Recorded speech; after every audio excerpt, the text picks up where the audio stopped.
Selamat pagi saudara-saudari dimanapun berada. Selamat berjumpa kembali dalam renungan inspirasi sabda bagi keluarga.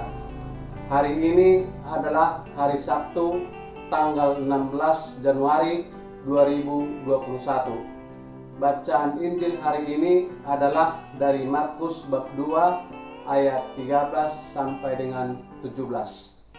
Marilah kita dengarkan dan renungkan. Dalam nama Bapa dan Putra dan Roh Kudus. Amin. Inilah Injil Yesus Kristus menurut Markus. Dimuliakanlah Tuhan.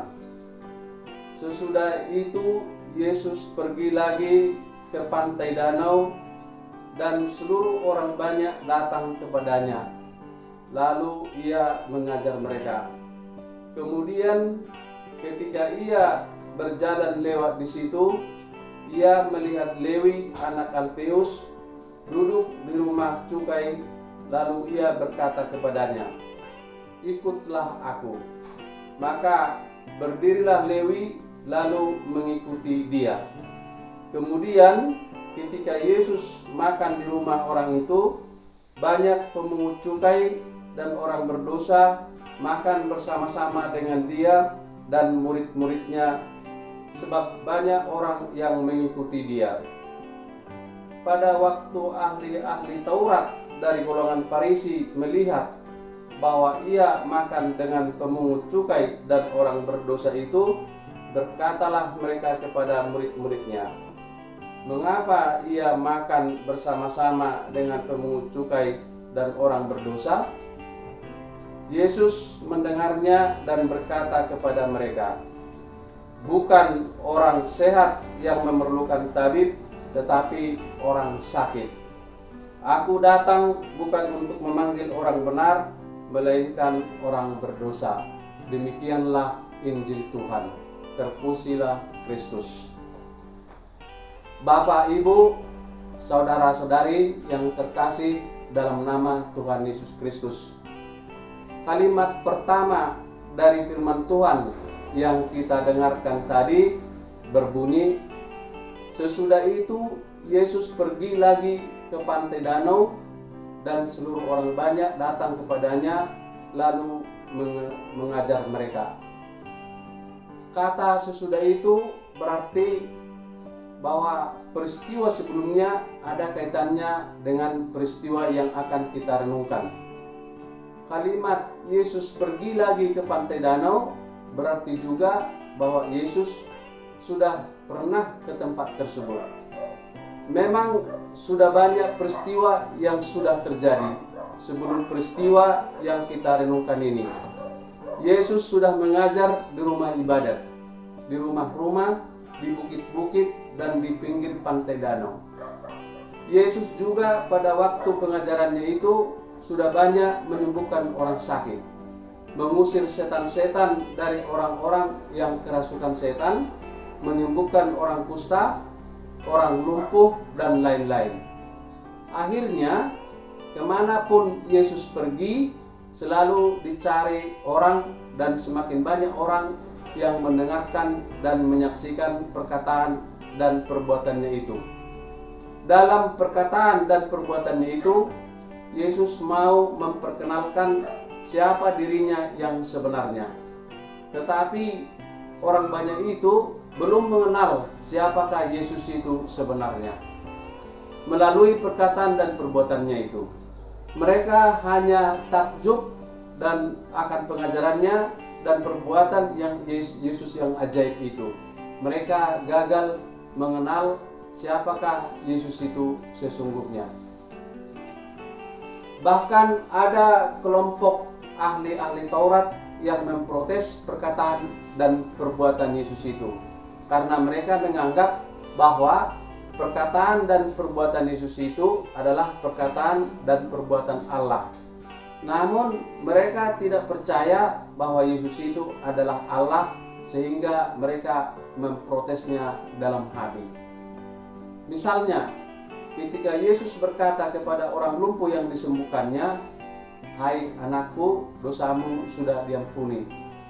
ahli-ahli Taurat memprotes dalam hati. Mereka berkata dalam hati, mengapa Yesus ini berkata begitu? Siapa yang dapat mengampuni dosa selain daripada Allah sendiri? Mereka sanggup memikirkan bahwa perkataan dan perbuatan Yesus itu adalah perkataan dan perbuatan Allah. Tetapi mereka tidak sanggup mengenal bahwa Yesus itu adalah Allah sendiri, Mesias yang ditunggu oleh bangsa Israel kedatangannya. Bapak, Ibu, saudara-saudari yang terkasih, dalam peristiwa yang kita renungkan hari ini, Yesus pergi lagi ke pantai danau dan banyak orang datang mengikutinya, dan Yesus memberikan pengajaran lagi kepada mereka supaya mereka tahu apa kehendak Allah kepada manusia dan supaya manusia bisa mengenal siapakah Yesus itu sebenarnya.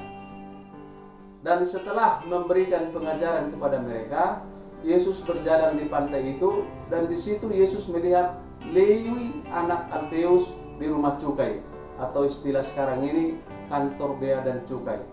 Berarti si Lewi ini adalah pemungut cukai atau pegawai kantor bea dan cukai. Pada zaman itu, orang pemungut cukai adalah orang yang harus diasingkan, orang yang harus disingkirkan. Karena pemungut cukai ini adalah kaki tangan penjajah Romawi yang dianggap kafir oleh agama Yahudi. Jadi siapa yang bersekongkol dengan penjajah dianggap najis. Selain itu, karena mereka mengambil keuntungan sendiri dari cukai yang dipungutnya dari sesama bangsa, maka dia dianggap sebagai pengkhianat bangsa. Jadi menurut orang Farisi, pemungut cukai adalah orang berdosa, orang najis yang harus disingkirkan dan dijauhi. Tetapi dalam peristiwa yang kita renungkan hari ini, justru Yesus memanggil Lewi secara langsung dengan berkata kepadanya, ikutlah aku. Apa reaksi Lewi pemungut cukai itu? Lewi langsung meninggalkan rumah cukai itu dan mengikuti Yesus dengan senang hati. Bapak, Ibu, saudara-saudari, dari mana kita ketahui bahwa Lewi pemungut cukai itu bersukacita mengikuti Yesus? Karena dia langsung membuat jamuan makan yang dihadiri Yesus dan murid-muridnya dan teman-temannya pemungut cukai dan teman-temannya yang lain. Boleh dikatakan jamuan makan itu adalah jamuan makan sukacita, jamuan makan besar. Tetapi menurut orang Farisi, pesta jamuan makan itu adalah pesta jamuan makan orang-orang yang berdosa, karena mereka adalah para pemungut cukai dan teman-temannya yang lain yang juga orang berdosa. Oleh karena itu, ahli-ahli Taurat dari golongan Farisi bertanya kepada murid-murid Yesus, mengapa Yesus mau makan bersama dengan orang-orang pemungut cukai dan orang-orang berdosa? Yesus mendengar pertanyaan ahli Taurat itu, dan Yesus langsung menjawab ahli Taurat itu dengan berkata, bukan orang sehat yang memerlukan tabib, tetapi orang sakit. Aku datang bukan untuk memanggil orang benar, melainkan orang berdosa. Dengan jawaban Yesus ini, ahli-ahli Taurat semakin tidak dapat lagi memahami bahwa Yesus itu adalah Mesias. Pikiran para ahli Taurat itu bahwa Yesus itu adalah orang yang kudus. Orang yang kudus tidak mungkin bergaul dengan orang berdosa. Kalau dia bersentuhan dengan orang berdosa, dia menjadi najis. Sementara Yesus terang-terangan mengatakan bahwa dia datang untuk memanggil orang berdosa. Dan lebih tegas lagi, Yesus mengatakan bahwa Yesus datang bukan memanggil orang benar, karena para ahli Taurat itu merasa diri orang benar. Bapak, Ibu, saudara-saudari yang terkasih dalam Tuhan Yesus Kristus, dari peristiwa yang kita renungkan pada hari ini dapat kita memahami bahwa Yesus datang dan memanggil kita orang berdosa. Seberapa besar pun dosa kita, Yesus tetap datang memanggil kita supaya kita bertobat.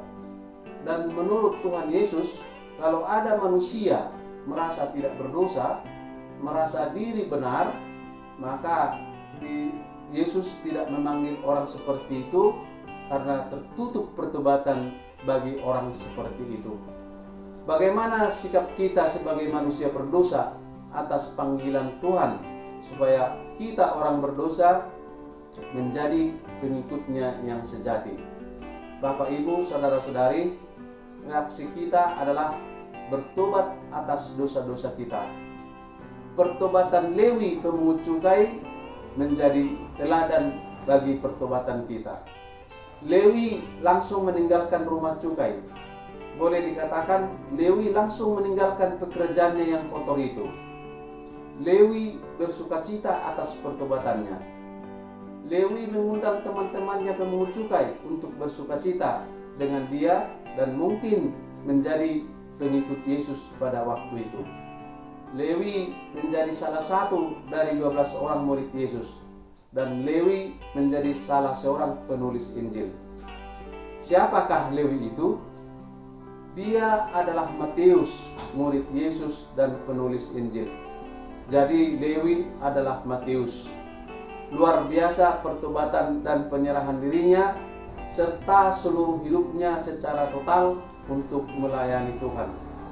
Begitulah Bapak Ibu, pertobatan kita orang berdosa, kita harus meninggalkan secara total dosa-dosa kita, dan kita secara total melayani Tuhan sesuai dengan panggilan hidup kita. Kalau kita adalah seorang bapak rumah tangga, bertobatlah. Pasti banyak dosa-dosa yang kita lakukan, mungkin melalui pikiran, perkataan, perbuatan, dan kelalaian. Jadilah menjadi bapak yang melayani dalam keluarga. Artinya, seorang bapak harus menghadirkan Tuhan melalui pelayanannya dalam rumah tangga. Yesus adalah kepala rumah tangga. Ini berarti bahwa seorang bapalah yang mewakili Yesus yang berfungsi sebagai kepala rumah tangga. Kalau kita seorang ibu rumah tangga, bertobatlah. Jadilah menjadi ibu yang benar. Seorang ibulah yang menghadirkan suasana surgawi dalam rumah tangga. Entah apapun panggilan hidup kita dalam hidup ini, entah sebagai imam, guru, dokter, karyawan, bertobatlah. Karena kita sadar bahwa kita adalah orang berdosa, entah apapun panggilan hidup kita. Yesus mengingatkan kita supaya jangan seorang pun yang menganggap diri adalah orang benar di hadapan Tuhan. Semua kita ini adalah orang berdosa yang dipanggil Tuhan untuk bertobat. Dipanggil Tuhan untuk meninggalkan kebiasaan-kebiasaan yang tidak baik, perbuatan-perbuatan yang tidak baik secara total. Bapak, Ibu, saudara-saudari yang terkasih, kita sebagai pengikut Tuhan Yesus yang sudah bertobat juga dipanggil Tuhan untuk melayani orang berdosa. Pelayanan kita tidak pandang bulu, karena Tuhan pun menciptakan matahari untuk semua orang tanpa membeda-bedakannya. Semoga dalam masa pandemi COVID-19 ini kita bisa punya banyak waktu untuk membaca dan merenungkan firman Tuhan, serta melayani orang yang sangat membutuhkan pertolongan kita tanpa pandang bulu, tanpa membeda-bedakan orangnya. Amin. Dalam nama Bapa dan Putra dan Roh Kudus. Amin.